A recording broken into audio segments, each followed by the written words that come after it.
sejam muito bem-vindos e bem-vindas então à apresentação do livro, que vamos falar já de seguida, não sem antes fazer uma breve, muito rapidamente, apresentação do que é o Círculo de Estudos da Ásia do Sul do CRIA. Então, eu gostaria de começar por apresentar a atual coordenação do Círculo, não sem antes contar a história muito breve que nos trouxe até aqui.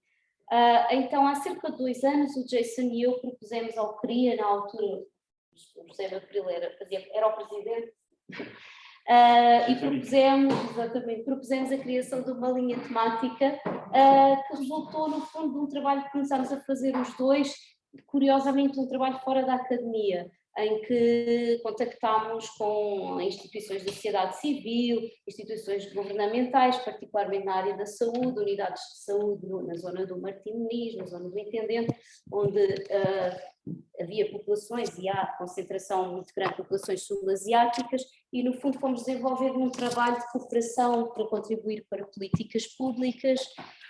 Eu vou sentar aqui para me ver. Obrigada. Políticas públicas, no fundo, contribuir para que fosse possível, de alguma forma, trazer alguma melhoria à vida das pessoas, destes migrantes das nossas cidades. Pronto, e a partir daí nós pensámos em criar uma linha que tivesse um enfoque científico na área dos estudos da Ásia do Sul, mas que combinasse também esta vertente de envolvimento com a sociedade civil. Pronto, neste momento passámos então de coordenação, e a coordenação atual continua o Jason Fernandes e a nossa muito querida professora Rosa Maria Pérez, a quem obviamente agradecemos ter-se juntado a nós e acreditamos que certamente dará continuidade ao enorme contributo que deu a esta casa o ISCTE e ao CRIA, obviamente, no campo dos estudos da Ásia do Sul, particularmente da Índia, através não só da sua investigação, mas da sua docência, que certamente terá inspirado alguns alunos a estarem aqui hoje. E, portanto, eu muito rapidamente queria só dar-vos a conhecer os nossos objetivos e também, de passagem, dar a conhecer o trabalho dos colegas do CRIA nos diversos campos que têm em comum o facto de pertencer à Ásia do Sul. Então, o Círculo de Estudos da Ásia do Sul reúne investigadores cujas pesquisas se focam em diferentes regiões do subcontinente indiano, com variados interesses. Central no âmbito dos objetivos deste Círculo de Estudos é o propósito de realçar a diversidade linguística, religiosa, cultural, política deste vasto espaço geográfico que é a Ásia do Sul. O SES interessa-se por um lado pelo estudo destes contextos, mas por outro também das comunidades ou grupos sociais que se encontram fora das suas origens. As áreas do SES assim abrangem, portanto, não só a Ásia do Sul, mas as comunidades de origem sul-asiática e as suas interações com outros grupos etnolinguísticos.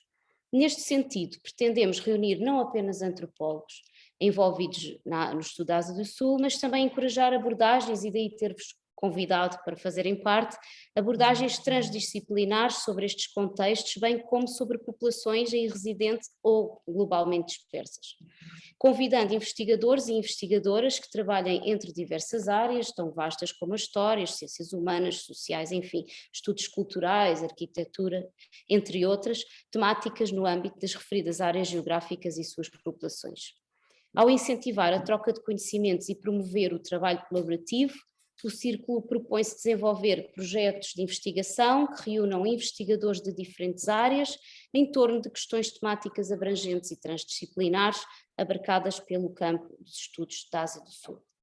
Mas, mantendo-nos fiéis aos objetivos da disciplina da antropologia, temos oferecido as nossas competências e conhecimentos, trabalhando em conjunto com setores da sociedade e do Estado português, no sentido de valorizar a presença das comunidades migrantes sul-asiáticas que escolheram Portugal como seu país de acolhimento.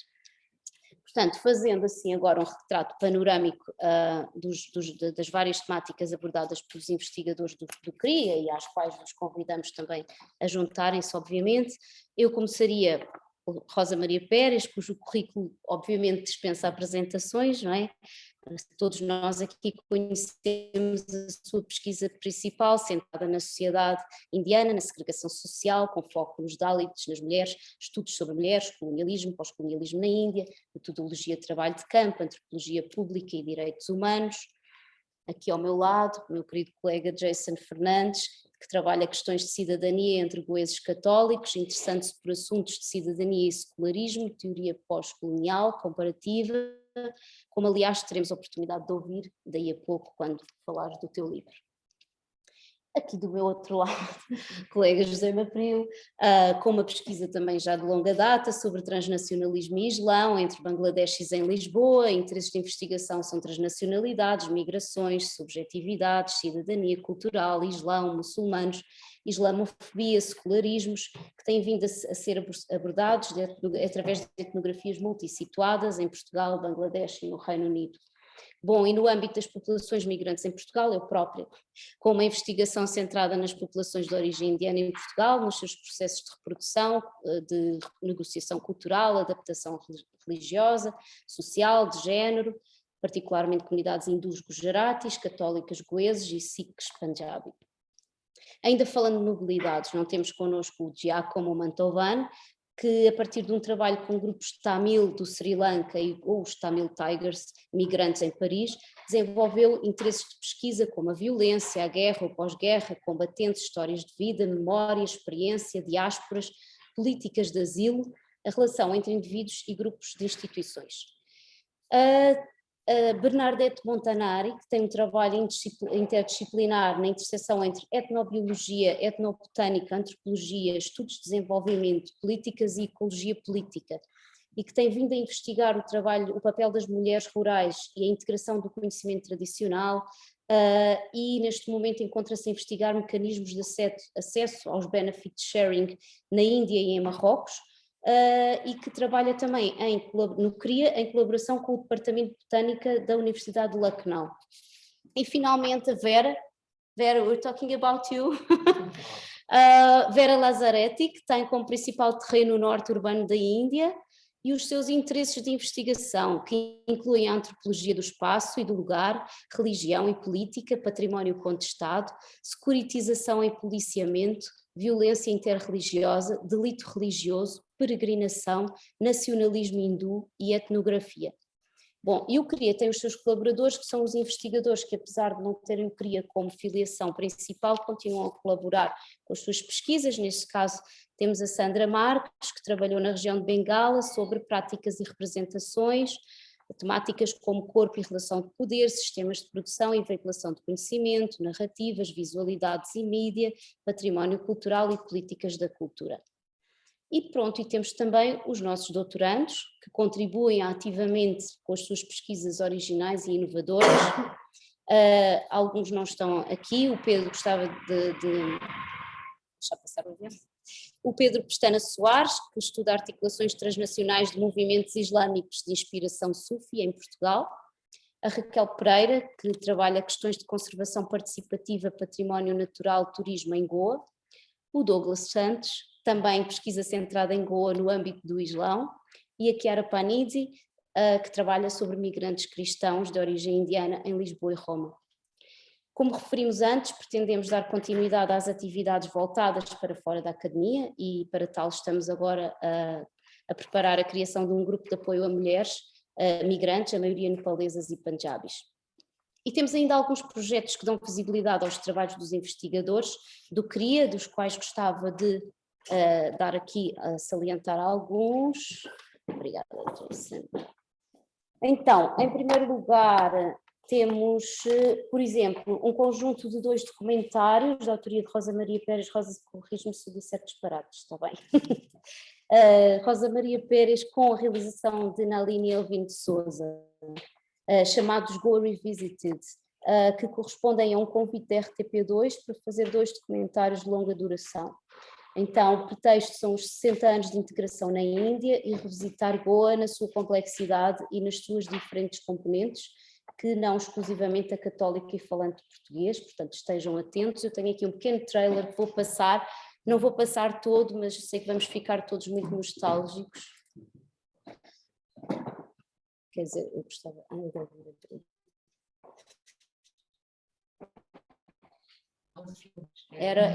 exato. Não, não há. Para mostrar aqui.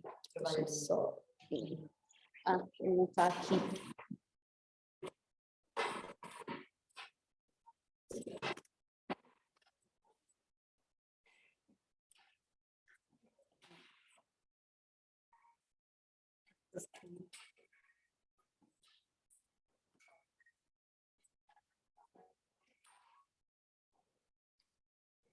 São os bastidores do documentário.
Pronto, este foi um dos projetos, e o outro projeto, o CRIA tem colaborações e parcerias com museus, não é? Uma delas é a parceria com o Museu do Oriente, já de há alguns anos, e gostávamos de destacar precisamente a exposição que estará patente em 2022, não é?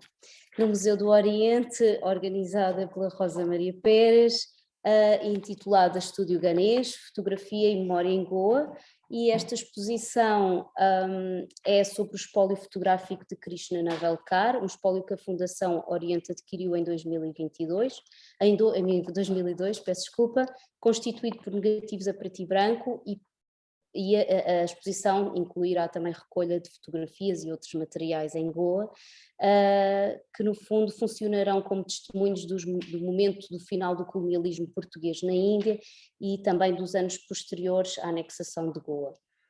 São consultores alguns membros do nosso recém-criado círculo, a Filipa Vicente, a Susana Sardo e a Sandra Ataíde Lobo. Eu própria também, e o Douglas como colaborador na exposição ao nível do Islão em Goa, no plano da imagem e da montagem. E pronto, neste âmbito dos protocolos com museus, eu própria estou... tenho aqui mais uma fotografia. E pronto, usando os museus também como veículo, não é, de expressão dos trabalhos, de investigação. Eu própria tenho também uma exposição a acontecer também, espera-se que no início de 2022, no Museu Nacional de Etnologia, centrada no património migrante das comunidades de origem indiana em Portugal.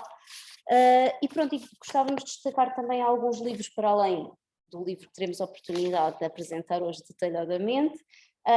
Já lá iremos, a publicação da Filipa Vicente de 2020, Literatura e Orientalismo, Cartas de Escritores Portugueses a Ângelo de Gubernatis, e se tiverem alguns de vocês também depois digam, publicações recentes, e uma outra publicação que vergonhosamente eu tenho que ler para não me enganar, de alguns investigadores do CRIA também, Transdisciplinary Ethnographies in India, Women in the Field, organizado pela Rosa e pela Lina Frusetti, e que é um conjunto de capítulos de mulheres investigadoras falando do seu próprio etnografia na Índia.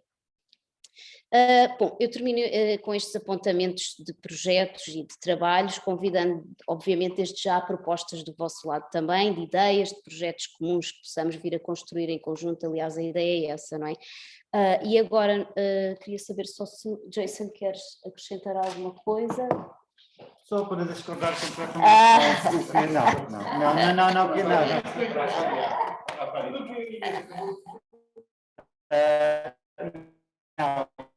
Não, eu acho que a Inês fez uma boa resumo da nossa iniciativa. Estamos ainda no etapa de ser um bebê e esperamos vamos crescer com toda a gente. Temos mais pessoas que trabalham com aspectos ligados a Goa e orientalismo e tal, portanto esperamos que podemos criar alguma coisa interessante, porque sempre achei que Portugal tem tem uma vantagem em pode criar uma nova visão da Ásia do Sul e da Índia. A nossa conexão com a Ásia do Sul é diferente e temos que teorizar mais a partir dessa experiência. E, numa certa maneira, também desafiar a hegemonia da perspectiva anglófona ou da Índia britânica. E pronto, eu acho que a SEAS, é a SEAS, exato, sim. A SEAS poderia ser uma boa plataforma através da qual podemos começar esse projeto. Obrigado, Inês. Rosa, não sei se queres dizer alguma coisa. Queria agradecer muito a vossa iniciativa, há a adesão a este círculo foi muito entusiasmante, mas há muitas pessoas que não puderam vir e a ideia é justamente essa, é criar parcerias, como a Inês disse, no primeiro tempo nacionais e simultaneamente internacionais. Quisemos começar ao nível nacional e expandir não só para redes em que nós já estamos, nomeadamente a European Alliance for Asian Studies e outras, e com o Brasil, com o Pensando Boa, e a ideia é exatamente tentar abordagens multidisciplinares, pluridisciplinares, que congreguem pessoas que além de tudo nos ligam, ou estamos ligados também por grandes afetos e muitas viagens conjuntas, muitos trabalhos de campo partilhados na Índia e sobretudo isso.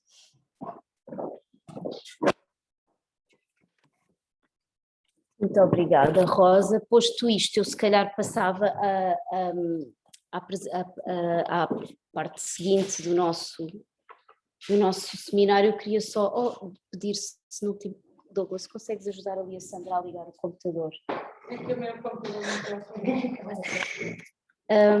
Então, pronto, então vou passar à apresentação dos nossos convidados. Queria primeiro dizer, obviamente, que vamos fazer a apresentação do livro Citizenship in a Caste Polity, Religion, Language and Belonging in Goa, de Jason Kidd Fernandes. Eu vou passar a apresentar os três e depois passarei a palavra. Então, o autor do livro, Jason Kidd Fernandes, é investigador do CRIA desde há cerca de 12 anos, tendo chegado em 2009 para fazer um doutoramento obtido em 2013, no seu trabalho sobre experiências de cidadania dos católicos em Goa. Jason tem também um mestrado no International Institute for the Sociology of Law, Oñate, País Basco, e um bacharelato da National Law School of India University, Bangalore. Se por um lado o seu livro é centrado no seu interesse pelas questões de cidadania, secularismo e pós-colonialismo em Goa, mais recentemente Jason desenvolveu o interesse pela teoria política, a teologia política, explorando neste momento a forma como a teologia católica pode ser capaz de nos oferecer uma visão sobre a aparente crise do liberalismo. Jason publicou extensivamente, tanto dentro como fora da academia, podendo várias das suas publicações serem encontradas em dervishnotes.blogspot.com, e ele é também membro do coletivo Azulej em Goa. Para apresentar o livro temos connosco José Mapril e Sandra Ataíde-Lobo, a quem muito agradecemos terem aceito o convite para estar aqui. José Mapril obteve o seu doutoramento em Antropologia no ICS, Universidade de Lisboa, com uma pesquisa sobre transnacionalismo e Islão entre Bangladeshis em Lisboa. Atualmente é professor auxiliar no Departamento de Antropologia da FCSH, Universidade Nova de Lisboa, e investigador integrado do CRIA Nova. Entre 2018 e 2021 foi diretor que queria. Os seus interesses de investigação são transnacionalidades, migrações, subjetividades, cidadania cultural, islão e muçulmanos, islamofobia e secularismos. Interesses estes têm sido abordados através de etnografias multissituadas e atualmente desenvolve pesquisa sobre remigração, percursos de vida e percepções sobre o futuro entre Bangladeshis na Europa e sobre a relação entre estes processos de patrimonialização, islão, muçulmanidade e cidadania cultural em Portugal. Sandra Ataíde Lobo é doutorada em História, Teoria das Ideias pela Faculdade de Ciências Sociais e Humanas da Universidade Nova de Lisboa, com uma tese sobre política e cultura em Goa, entre a Revolução Liberal e o início do Estado Novo. Atualmente é investigadora da mesma faculdade, ao abrigo da norma transitória, com o projeto A Casa e o Mundo, a elite intelectual goesa e a imprensa periódica.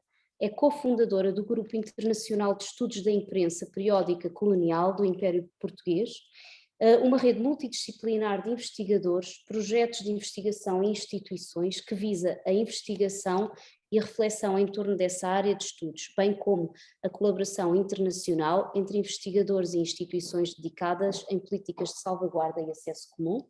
Interessa-se pela teorização e prática de uma historiografia cosmopolita ligada à ideia da academia como uma comunidade internacional democrática comprometida tanto com a redução de desigualdades, designadamente académicas e patrimoniais, quanto com uma abordagem dialógica a memórias conflituantes sobre passados comuns. Muito obrigada aos dois. Passava a palavra, em primeiro lugar, ao José Matheus. Então, primeiro que tudo, boa tarde a todos. Preparei um pequeno textinho sobre o livro do Jason, que vou ler o mais pausadamente possível, porque tenho alguma dificuldade. Bom, antes de mais, quero agradecer o convite para estar aqui hoje, à Inês e ao Jason, porque, de facto, a leitura do Citizenship in a Class Polity foi, de facto, um prazer. Começaria logo por dizer isto. E, desde logo, porque o livro do Jason é uma excelente leitura, não apenas pela sua sofisticação teórica, mas também pelo admirável trabalho de investigação realizado, baseado numa pesquisa que cruza etnografia e história. Este exercício oferece-nos uma visão longitudinal do tema central e no qual se cruzam dados etnográficos e teoria antropológica. Esse aspecto é um aspecto que eu salientaria no livro, esta tessitura constante entre dados etnográficos, dados históricos, teoria antropológica, em torno de um conjunto de conceitos centrais que são introduzidos no início e que vão sendo trabalhados e aprofundados ao longo do livro. O livro aborda os debates e as polémicas em torno do Konkani em Goa, nas suas versões escritas, em scripts Nagar e romano, debates esses que se relacionam com cidadania, casta, nacionalismos, religião, classe social, entre outros, em contexto colonial e pós-colonial.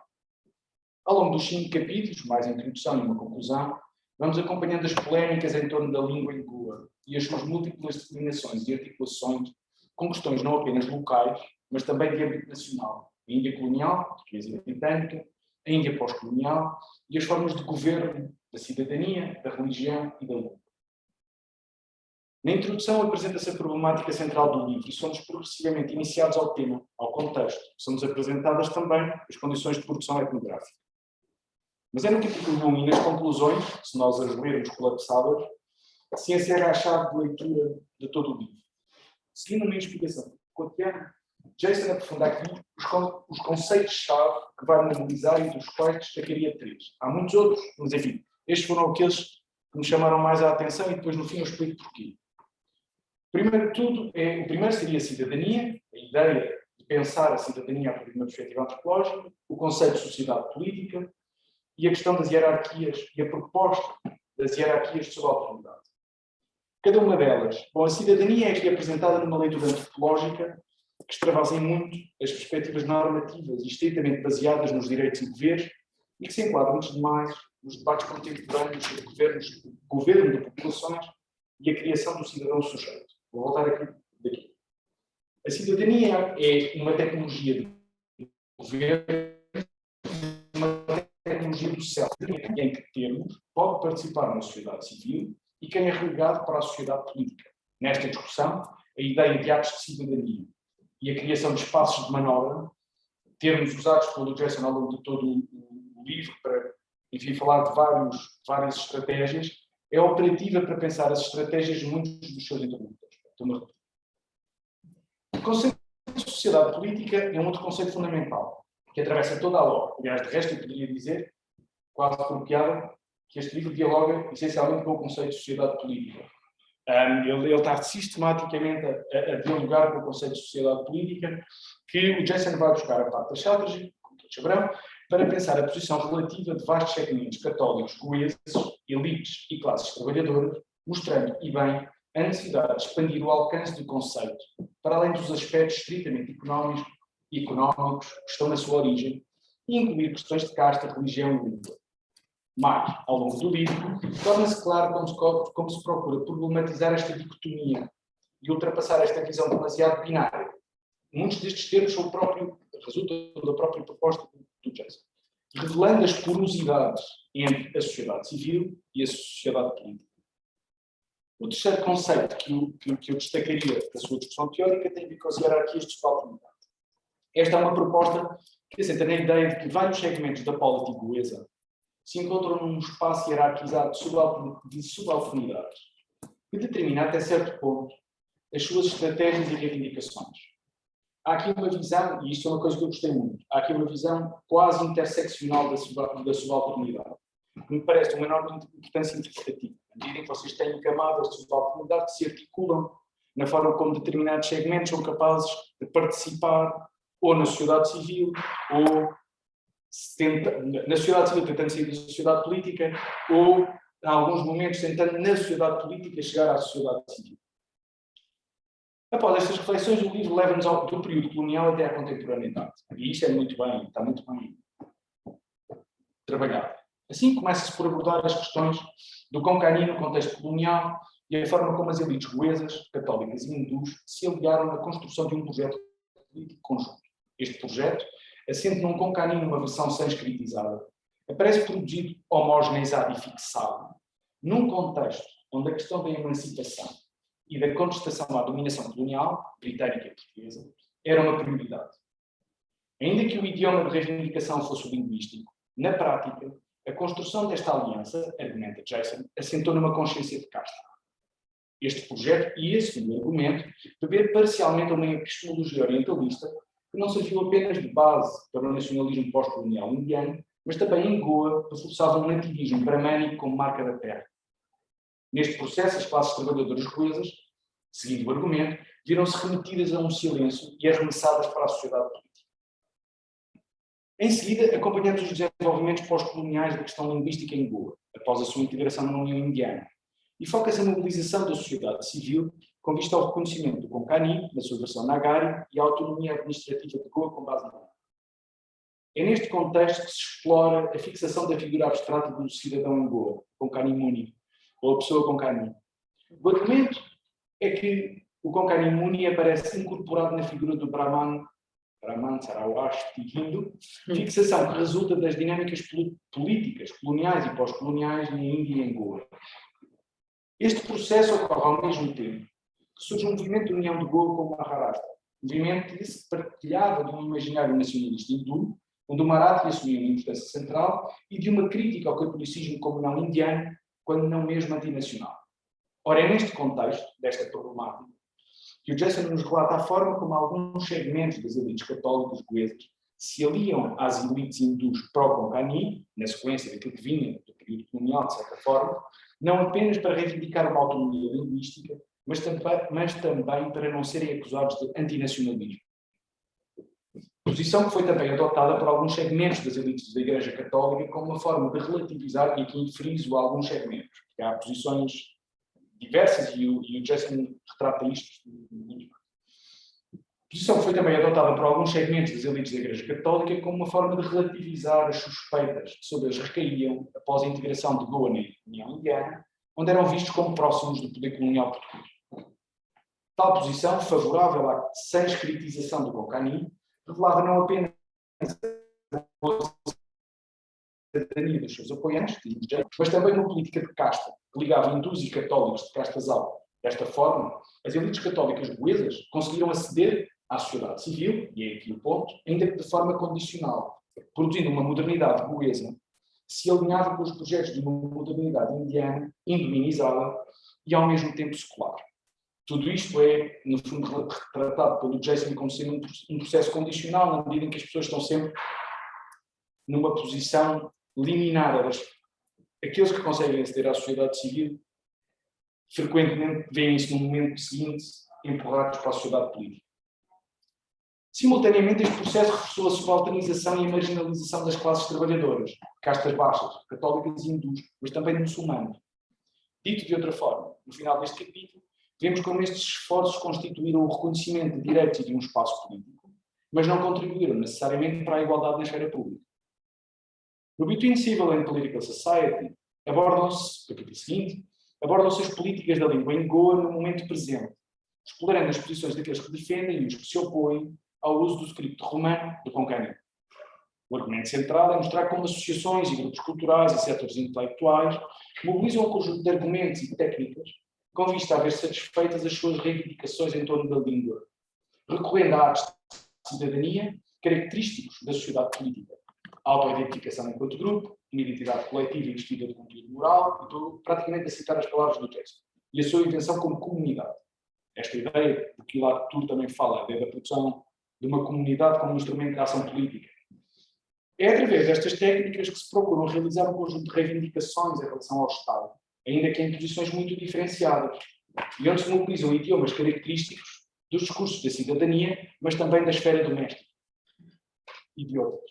Enfim, estas reivindicações não aparecem necessariamente como formas de resistência, este ponto é interessante, mas antes de negociação, que são sobredeterminadas pelas configurações históricas e os argumentos legitimadores dos respectivos campos, usando aqui o Pierre Bourdieu um bocado à bruta, na sua ligação com a produção do cidadão ideal. Em seguida, o Jackson revela a relação entre práticas de cidadania, emoções e questões de embodiment. Neste capítulo, vemos como a cidadania remete também para a criação de corporalidades específicas, neste caso marcadas pela humilhação e vergonha. O capítulo mostra como a internalização de normas hegemónicas em torno do Konkani Muni, modelada em torno do Indo-Brahmin e, portanto, de castas altas, cria um sentimento de falhanço e de vergonha entre aqueles que se encontram fora do complexo de castas da religião, que está na sua origem, neste caso católicos de castas baixas.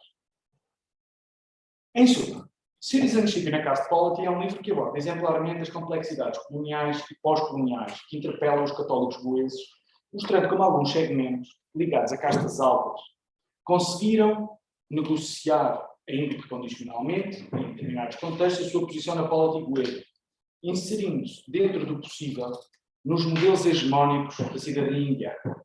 Para tal, o recurso ao idioma da casta de uma língua sanscritizada são o passaporte para a sua integração na sociedade civil, ainda que de forma provisória, com algum grau de subalternidade. Outros, contudo, nomeadamente católicos, e isto, enfim, é o argumento que vai passando ao longo de todo o livro, outros, contudo, nomeadamente católicos de castas baixas, parecem indelevelmente remetidos para um espaço de exclusão que é a sociedade política, e da qual parecem ter pouco espaço de manobra para sair. Tudo isto para dizer que este livro nos faz mergulhar nos desenvolvimentos históricos e contemporâneos sobre o Konkani em Goa numa excelente etnografia histórica. Nessa medida, Citizenship in a Caste Polity permite-nos pensar a contemporaneidade indiana, as suas políticas de casta, as questões linguísticas e a relação com os modelos de cidadania assentes na produção de um cidadão sujeito, modelado e fixado em torno de modelos hindus de castas altas. Parece haver aqui uma crítica à indemnização, não parece. Há aqui uma crítica à indemnização da Índia, que implica hierarquias de cidadania e de subalternidade que variam consoante o grau de proximidade e de distância. É essa a figura ideal. Estes processos implicaram e implicam uma visão excludente de vastos segmentos da sociedade indiana que são tanto mais atirados para a sociedade política, quanto mais se distanciam das posições de casta e de classe que estão na religião e que estão na origem do modelo dominante. Isso inclui católicos, mas também muçulmanos e outros segmentos produzidos como minorias, e cujas reverberações contemporâneas são muito evidentes. Não vale a pena citar exemplo, uma forma de gestão dos humanos na Índia. Neste sentido, este livro é um excelente contributo para os estudos sobre cidadania, casta, religião, língua e pertença em Goa, na Índia e mais genericamente na Ásia do Sul. Ao mesmo tempo, porém, e com isto me calo, ao mesmo tempo, porém, o alcance do Citizenship and Caste Polity extravasa largamente o contexto estritamente regional.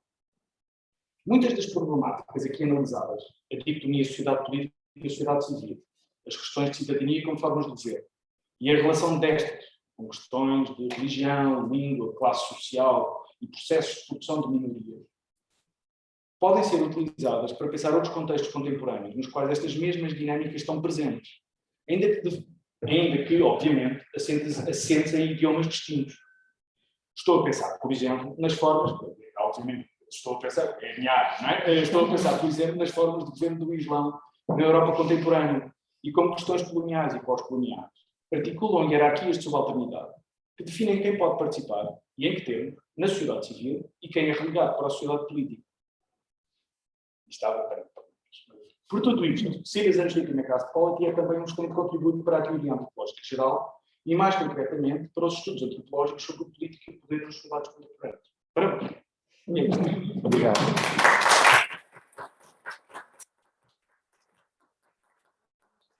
Muito obrigada, Zé, e dava a palavra então à Sandra. Eu tenho aqui dois problemas, é que eu não consigo ver o computador, eu não tenho um texto propriamente escrito,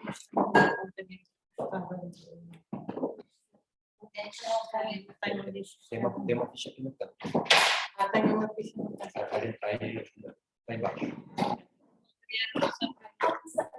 Por causa do som, ainda é para ficar aqui. Sente aqui. Aqui.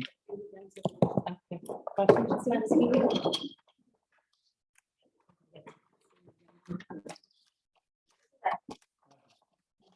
Também eu.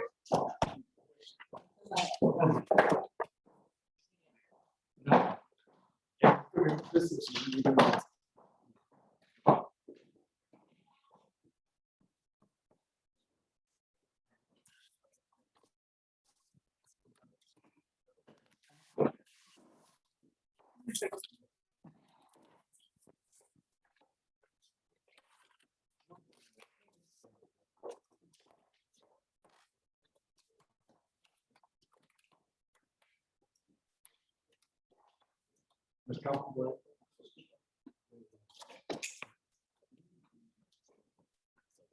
Eu, enquanto abro o computador, antes de mais nada, peço imensas desculpas pelo atraso. Não tem sido um dia favorável e acabei por me perder estupidamente em Lisboa, no meio do trânsito.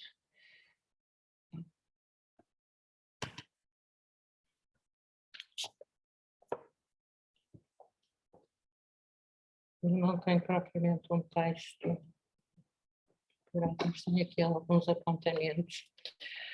Antes de mais nada, agradeço ao Jason e à Inês pelo convite, que não só porque é muito, muito interessante participar deste encontro e desta conversa, e até ouvir o José Marquil, que foi muito, muito importante para mim, mas também porque o livro deu a oportunidade de ler atentamente o livro do Jason, e uma das coisas que eu gostaria de dizer relativamente a este livro é que é um livro que provoca a pensar, mesmo naquilo que nos suscita dúvidas sobre as suas leituras. Eu sou mais historiadora, portanto, mesmo as dúvidas que me podem suscitar sobre os processos históricos são dúvidas mais do que afirmações que me levam a pensar que há muita coisa a aprofundar ainda sobre esses mesmos processos e as discussões das políticas da língua e das línguas em Goa, que foram muito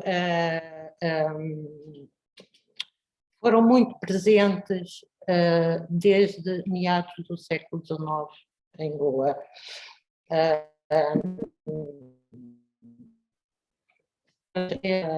O livro do Jason está muito bem escrito, está muito bem pensado,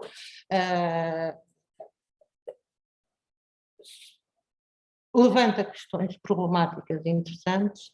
Uma das questões que levanta é precisamente esta relação entre a sociedade política e a sociedade civil e até que ponto é que elas se podem encontrar, ou se encontram, na verdade, nas experiências de cidadania. O que por um lado, foi o próprio Jason que há muitos anos atrás me falou da obra do Chavarty precisamente sobre esta questão da política dos governados, e sobre este conceito de sociedade política que ele propõe. Por outro lado, eu tenho algumas dúvidas e, de alguma forma, o Jason acaba por, apesar de o conceito de sociedade política estar muito presente ao longo do livro, eu acho que ele acaba por ser impulsionado pelas mesmas dúvidas, que é até que ponto é que nós podemos falar de uma sociedade política exterior ou fora da sociedade civil. Até que ponto é que a sociedade política, a sociedade civil, não contém em si os próprios mecanismos de uma suposta sociedade política. Portanto, o que o Chavarty defende é que a sociedade política é o campo da reivindicação daqueles que não têm votos. E, portanto, é o campo da negociação da cultura, da comunidade e das condições, no caso dele, das condições económicas de vida, ou económicas e sociais, que depois o Jason alarga para as questões culturais.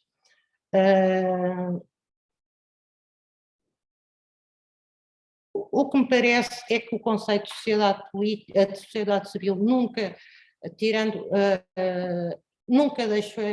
deixou de ser um conceito que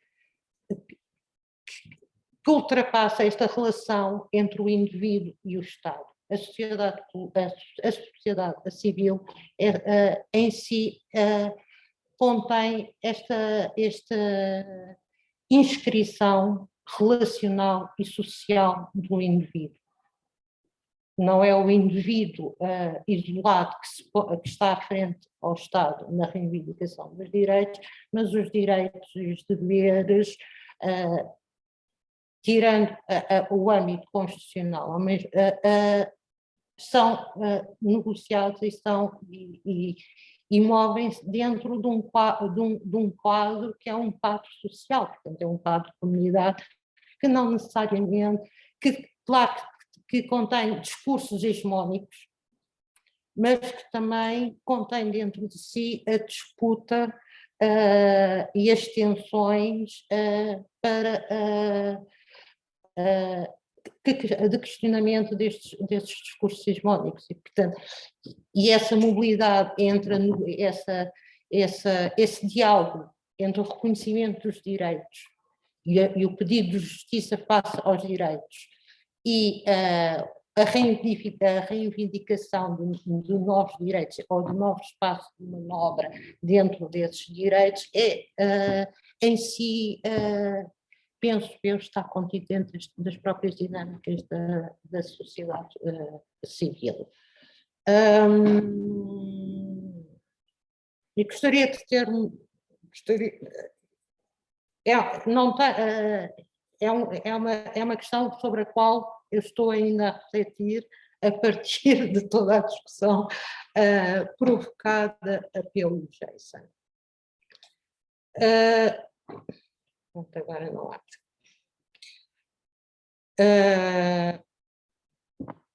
Por outro lado, o que é que me suscita? Tenho algumas dúvidas relativamente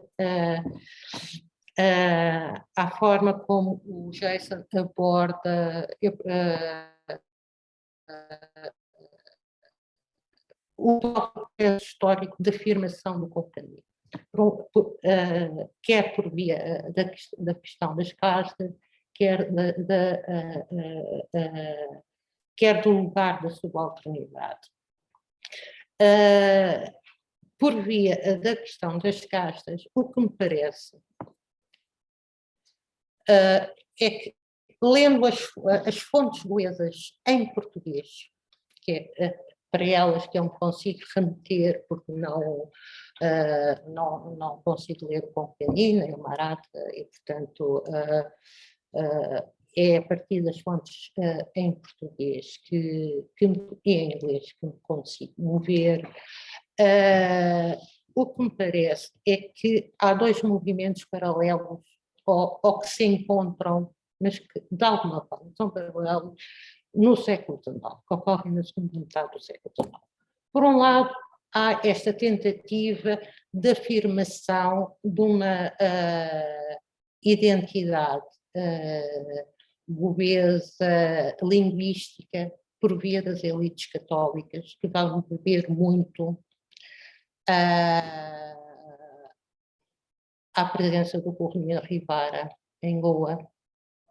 Eu tenho dúvidas que o Cunha Rivara tenha ido ver só à influência inglesa, acho que vai ver sobretudo à influência, ao romantismo europeu, no qual as línguas ocupam um lugar central. A questão das línguas e das línguas e da identidade nacional construída a partir das línguas ocupa um lugar central. O Cunha Rivara, quando veio para Goa, já tinha um programa nesse campo. Portanto, ele chega a Goa e começa logo à procura dos monumentos da língua Konkani em Goa. Portanto, e fica muito desiludido porque não os encontra em lado nenhum e começa a achar que as elites goesas estão a esconder alguma coisa. Tem aquilo. É verdade, ele descreve isso. Ele acha que não lhe querem mostrar, que tem aquilo escondido nos cômodos e que tem vergonha sequer de mostrar isso, porque seriam considerados provincianos por deterem essas obras dentro das suas bibliotecas. E o Cunha Rivara tem um programa de afirmação do Konkani como uma língua goesa. Por que é que ele terá tido esse programa? Eu penso que tem a ver muito com as circunstâncias do próprio império, da própria presença portuguesa em Goa, que nessa altura começa a ser contestada pelo próprio poderio inglês, britânico, na vizinha Bombay, e com a própria questão do padroado. Portanto, a afirmação de uma identidade goesa a partir do Konkani, que é uma língua que na sua versão escrita, o que era conhecido, foi fixado pelos missionários católicos, terá julgado alguma coisa neste interesse dele pela língua, pela afirmação do Konkani como uma língua goesa. Por outro lado, eu tenho algumas dúvidas, tenho muitas dúvidas, quase certezas, que a questão de Konkani não se colocou nunca, ou colocou-se para ser contestado por parte das elites brahmanes hindus no século XIX e até às primeiras décadas do século XX. Elas viviam dentro do âmbito, a grande defesa das elites hindus era a defesa do Maratha como língua intelectual de comunicação entre os hindus e também que os inscrevia num panorama político mais vasto do Maharashtra. E só a partir da década de 30, precisamente, com o Shenoy Goembar, é que começa a haver uma reversão da situação. Por que é que isso terá sido? Eu penso que terá sido precisamente, terão ocorrido dois movimentos que ajudaram a isso. Por um lado, a necessidade das elites hindus começarem a situar-se de uma forma mais afirmativa face ao movimento nacionalista indiano, e ao mesmo tempo começarem a demarcar uma identidade que era goesa no quadro desse nacionalista indiano. E aí, a partir daí, concordo que conheço muito pior daí para a frente, mas concordo que terá havido um interesse de brahmanização da língua konkani. Por outro lado, há uma questão que talvez seja de ter em conta, que é o início do Estado Novo, que introduz um corte no ambiente político e cultural indiano, goês. Antes de mais com a questão do debate em torno dos indígenas. Ora, há uma grande resistência dentro de Goa a que seja reconhecida a existência de indígenas em Goa. Portanto, nisso, quer as elites católicas, quer as hindus, encontram um ponto de encontro na rejeição da existência de indígenas em Goa. E um dos fatores que poderia contribuir para essa rejeição é precisamente essa defesa de uma ancestralidade intelectual e cultural do próprio Konkani. Não sei se estou a ser clara.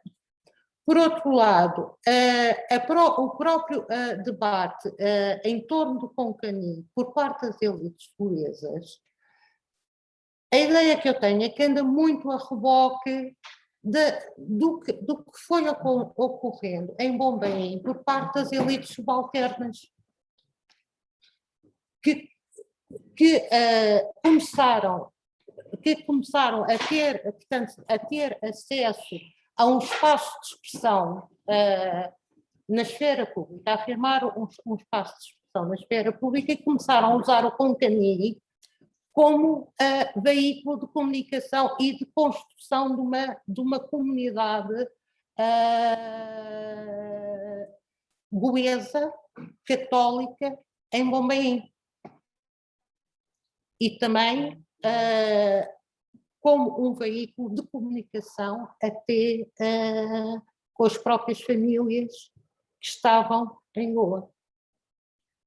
O que eu noto nos debates deste período, até entre finais do século XIX e os princípios do século e as primeiras décadas do século XX, é esta tensão entre um Konkani que estava a afirmar escrito e um Konkani ideal que estava a ser defendido, que estava a ser idealizado, mas nunca concretizado por parte das elites católicas, não das elites hindus, mas por parte das elites católicas goesas. Por outro lado,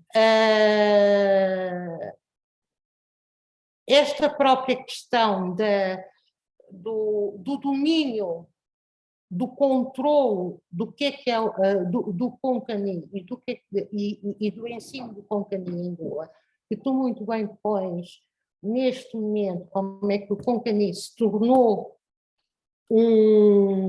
obrigatório no ensino primário oficial e como é que isso constitui um espaço de exclusão das elites subalternas, que por essa via têm muito mais dificuldade em escapar da sua condição social, é uma questão que também começa a ser debatida já nesta altura, não em relação ao inglês, mas em relação ao português.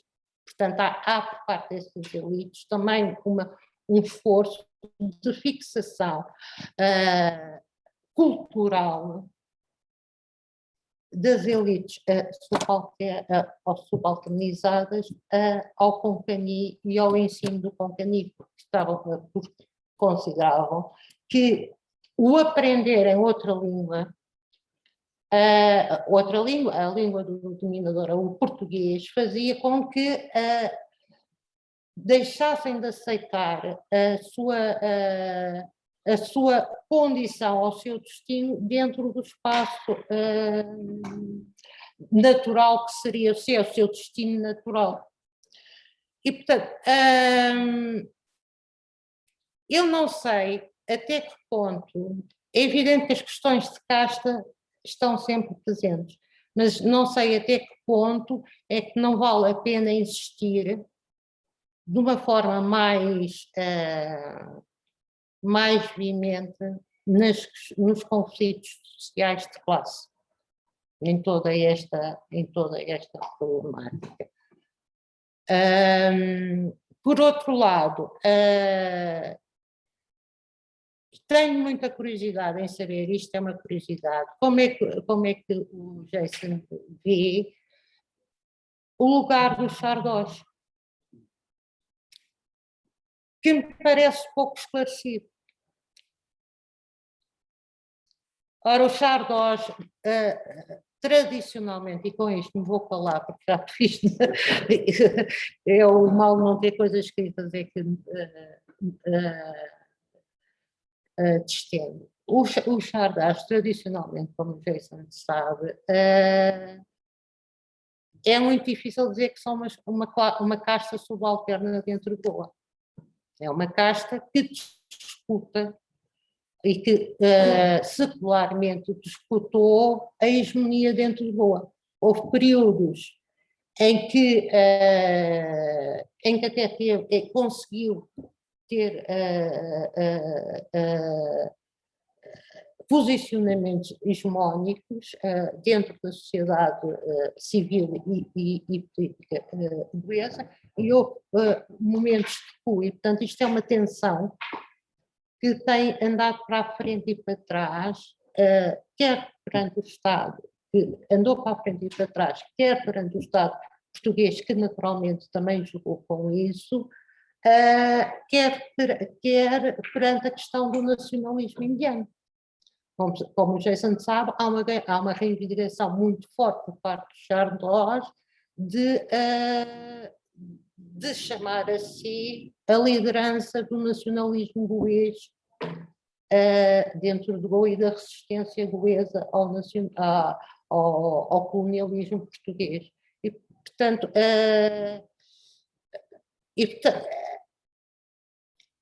alguma amálgama que existe dentro do livro relativamente ao que é o lugar dos Chardós na cultura goesa, penso que poderia ter sido mais depurada.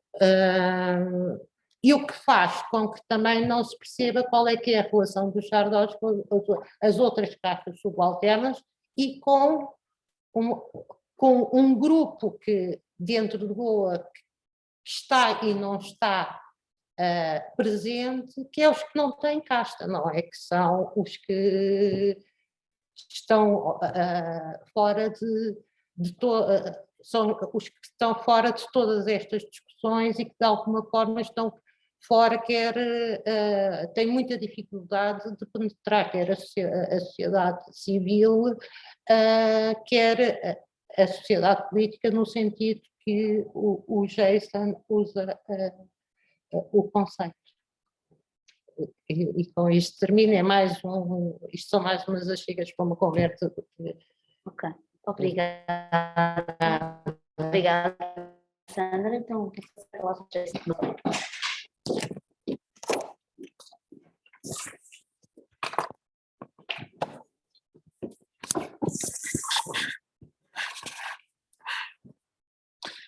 Pronto, vou começar por agradecer primeiro a toda a gente que estão cá. Agradeço a vossa presença, a vossa paciência, e peço-vos a ter algo mais paciência.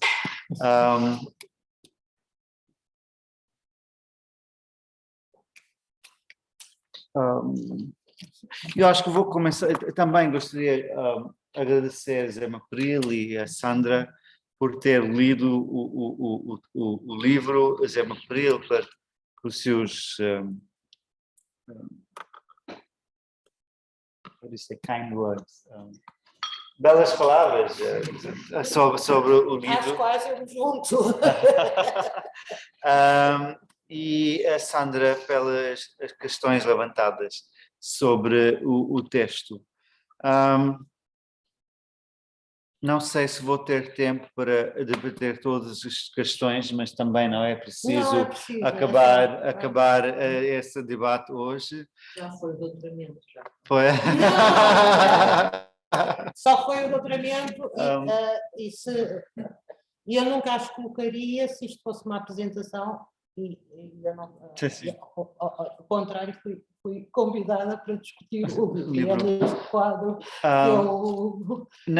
que eu me posiciono, porque acho que é interessante o debate, acho muito mais interessante o debate do que estamos aqui todos com elogios. Não, concordo completamente. Para endereçar o primeiro assunto, eu acho que desde o início o sonho republicano já teve essa ideia do a sociedade política dentro de si. E nunca foi, de facto, nós vivemos no utopianismo republicanismo, e isso é só agora que essas questões estão a ser levantadas com mais intensidade. E eu agradeço a Zé por sugerir que a teoria que propus cá poderia ser utilizado nos outros contextos, porque de facto estava muito inspirado pelos debates que estavam a acontecer, por exemplo, sobre o estatuto dos muçulmanos em França. Portanto, os muçulmanos em França ocupam o mesmo lugar do que os católicos que querem utilizar o escrito romano. Portanto, eu acho que o republicanismo promete uma utopia, mas nunca pode realizar essa utopia. E há sempre uma mentira na promessa que os republicanos estavam sempre a fazer. Portanto, eu acho que temos que levar cada vez mais a sério essa ideia de political society, porque eu acho que qualquer democracia, e não só na Índia, há sempre uma sociedade política, e temos que ser mais atentos para, de facto, perceber que a democracia, ou para perceber quais são as crises da democracia do nosso dia. E é verdade que estamos, em todos os países, estamos a passar por uma grande crise da democracia, e eu acho que precisamente porque não estava bem teorizada o lugar de sociedade política. Eu acho que também a Sandra apontou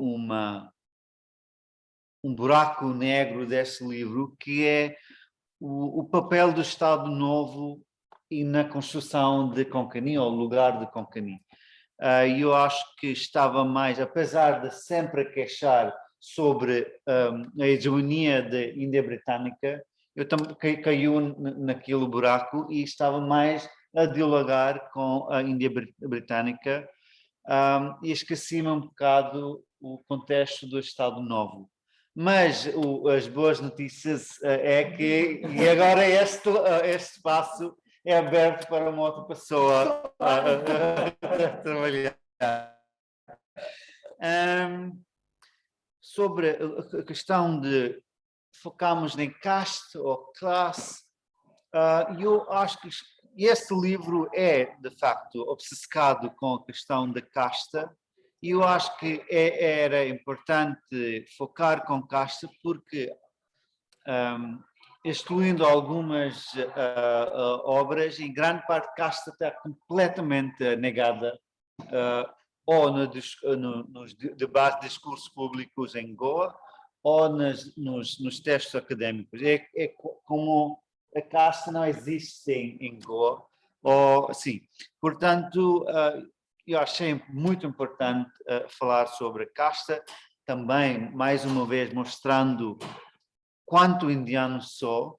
A questão da casta é cada vez mais importante nos debates públicos progressistas, eu odeio a palavra, mas é verdade, progressistas na Índia, é que temos que teorizar mais sobre a casta, porque nem em Goa, nem na Índia, casta, a gente aponta a presença da casta, mas depois de apontar a existência da casta, eles deixam o assunto e a teorização não...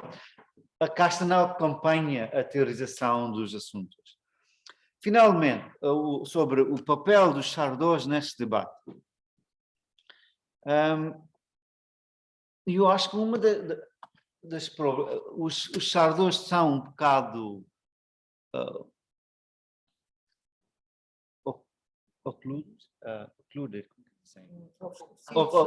ocultadas, porque no fundo também são Brahman. Portanto, eu acho que cada etnógrafo está... A etnografia muitas vezes também é uma debate com si próprio. E sendo isso acho que poderia ser a primeira razão para esta oclusão. Segundo, os brahmanes nestes debates estavam tão presentes, tão dominantes, era impossível, quase impossível ignorá-los, seja os católicos, seja os hindus. Portanto, eles ocupavam o espaço primeiro. E eu acabo o livro dizendo que, no fundo, quis falar sobre o professor Voltaire, mas acabei por perceber que estava a focar completamente sobre os brahmanes. Terceiro, isto poderia ser um bocado uma ideia um bocado problemática, mas havia um Chardós a levantar o assunto, eram os Chardós a assumir a liderança do movimento para reconhecimento do romano. Mas, ao mesmo tempo, os líderes entre os castas dos Shudras católicas também estavam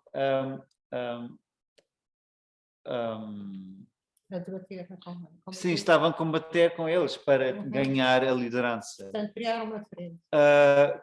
Criaram uma frente, mas ao mesmo tempo havia uma luta entre eles. Também, eu acho que é mais, enquanto existem entre os brahmanes e Chardós vários graus, várias classes, é mais possível ser Chardó e ser confundido como Sudra do que ser Brahman e ser confundido como Sudra. Quer dizer que ser Brahman logo destaca-se, é quase parte de autopensamento dos Brahmanes para não identificar com o resto da população. Portanto, cria um hábito diferente. Enquanto com os pobres Chardós, que conheci pela primeira vez através do livro do Rowena Robinson, eu acho que é mais possível cair do estatuto de Chardó e efetivamente funcionar como um Shudra. Por isso eu acho que o papel de Chardoz não é tão claro neste livro, mas é uma boa crítica que o papel não é tão bem destacado no livro. Vou acabar só por agradecer também, eu acho que devo agradecer a Rosa, que esse livro está baseado no meu projeto doutoral, que a Rosa acompanhou, e agradeço, todos os dias agradeço o cumprimento que tive através de Rosa ou com Rosa? Não, de Rosa. O cumprimento que a Rosa fez. Acompanhamento. Também gostaria de agradecer CRIA, que é a minha casa, desde que cheguei, era a minha casa institucional, porque estou muito grato. Um pedido, compra um livro. Mas tu tens de explicar a toda a gente como é que sim, era muito difícil arranjar cópias para vender cá, mas acho que é muito mais fácil comprá-los através da internet. Esse link de baixo, https://by-jasonsbook, vai dar acesso,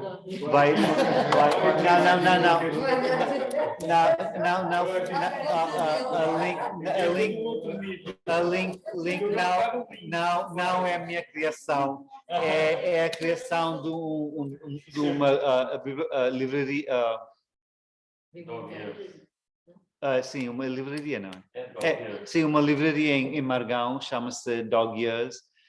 E eu acho que na face de este monstro Amazon devíamos apoiar os pequenos bookstores, portanto, e eles estão a mandar, já estão em Portugal várias pessoas que compraram o livro através de Dog Years, através desse link, portanto, tenho certeza... Temos que fazer uma nota para a Casa de Goa.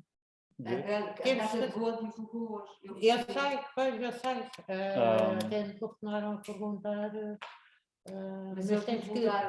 Mas temos que divulgar essa história a fazê-los lembrar que como é que se pode adquirir. E depois paga-se por estrangeiro, etc. Pago tudo, pronto, uma vez.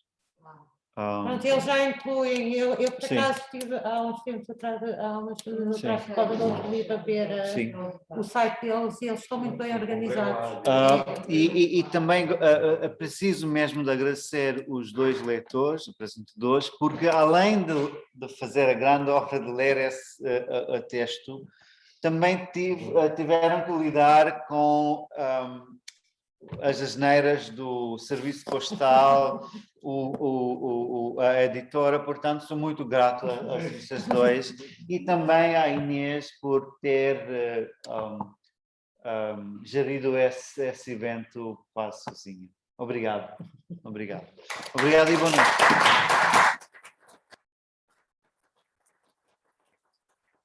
Obrigada, Jason. E então, se tiverem perguntas ou comentários, abro agora o espaço.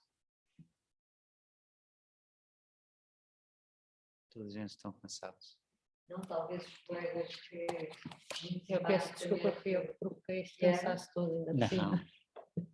Talvez tenham propostas. Que o Jason falasse um pouco sobre a questão do secularismo cruzado precisamente com este último... A ideia era mais em relação ao círculo. Em relação ao círculo. Não, pode ser. Não pode ser. Não, falamos noutra vez. Não. Em relação ao círculo, também tinha algumas perguntas. Pode perguntar ao Jason. Só sobre esta questão do secularismo, como é que se cruzam com a existência das próprias castas e das religiões a elas. Como é que o secularismo e a questão da casta se cruzam? Ou não cruzam? Cruza sim, mas efetivamente para negar a existência do secularismo. No fundo, eu acho que o secularismo como conceito é muito difícil incorporar, seja na Europa, seja na Índia, porque há sempre um grupo dominante que define o que é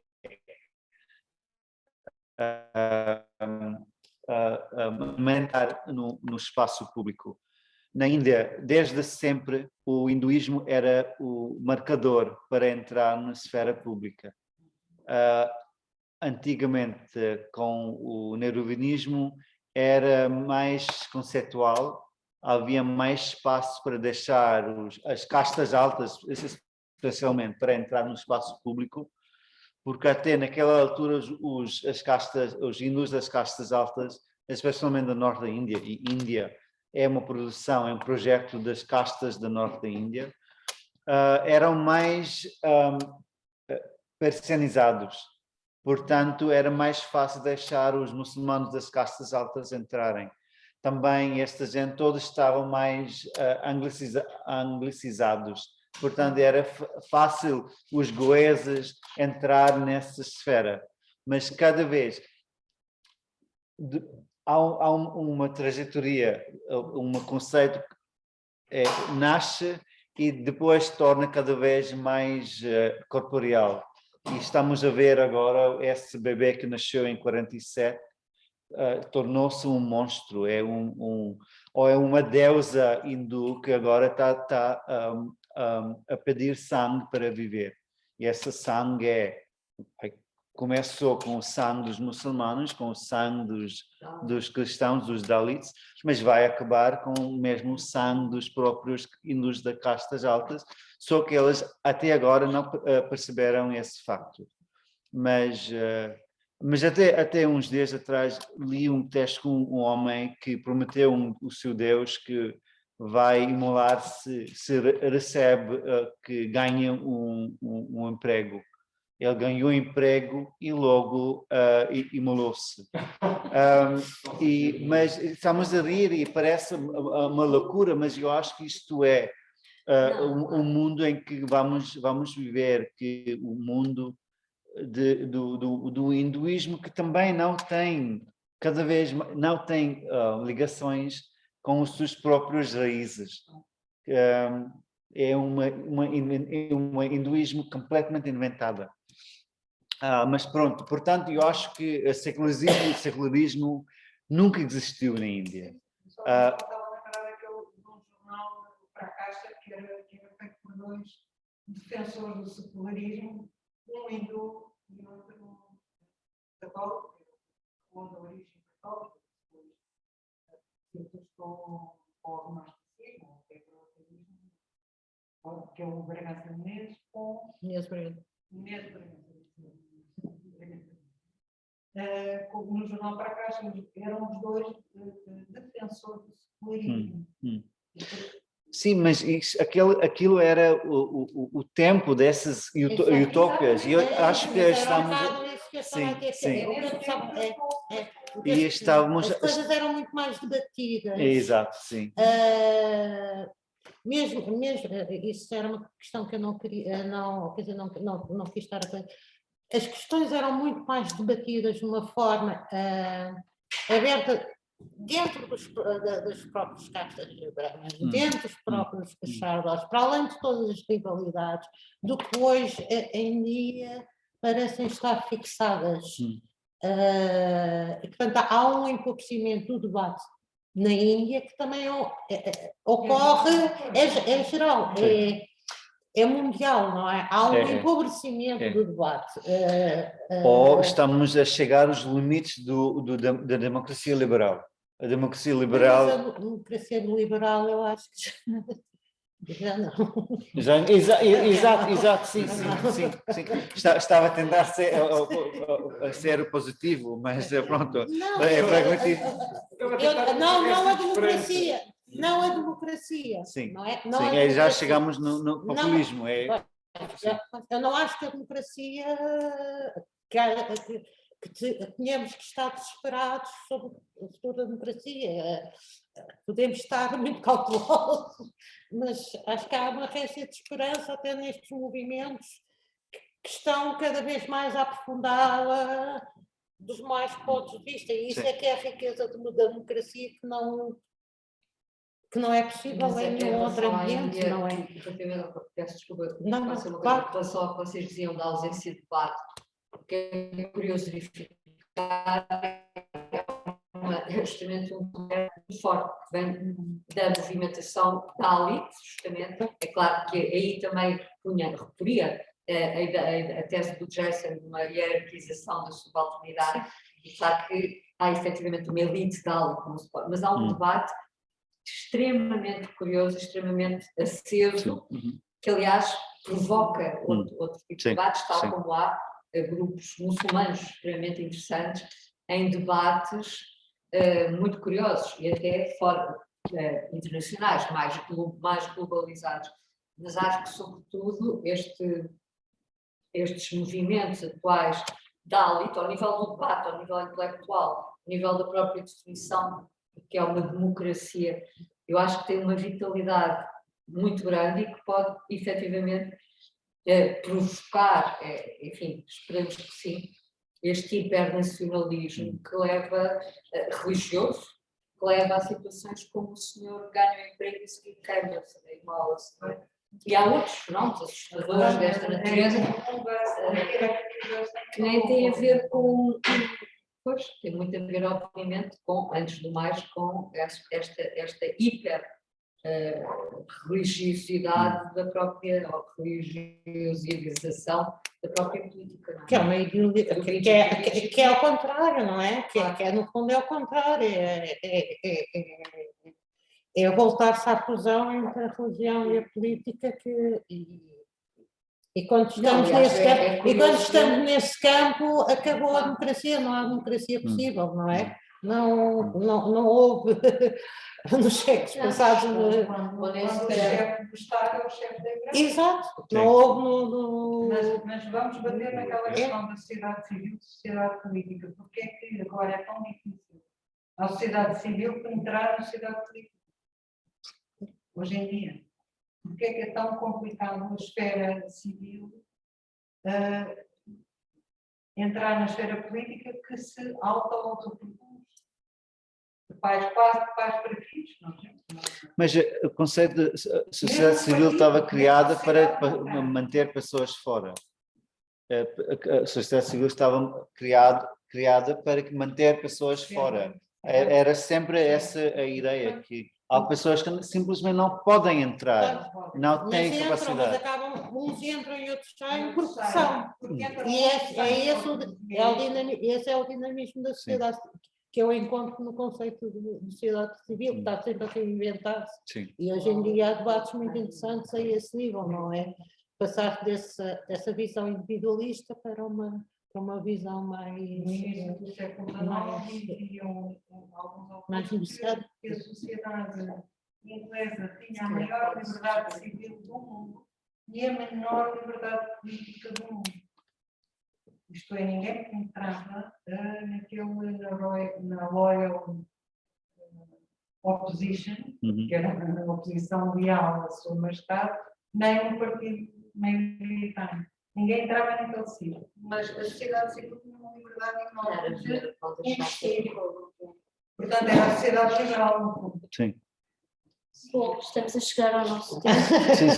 Eu agradeço muito aos três, Jason, Sandra e José, e agradeço também àqueles que estão aqui connosco.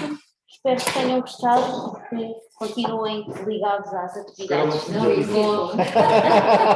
um bate de lança e